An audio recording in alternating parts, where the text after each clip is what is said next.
Смотри, какая красота, ей невозможно наглядеться.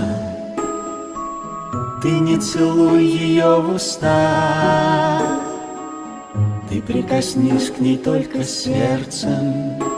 Смотри, какая чистота, ее ничто не очерняет. Наивность белого листа от пустословия спасает.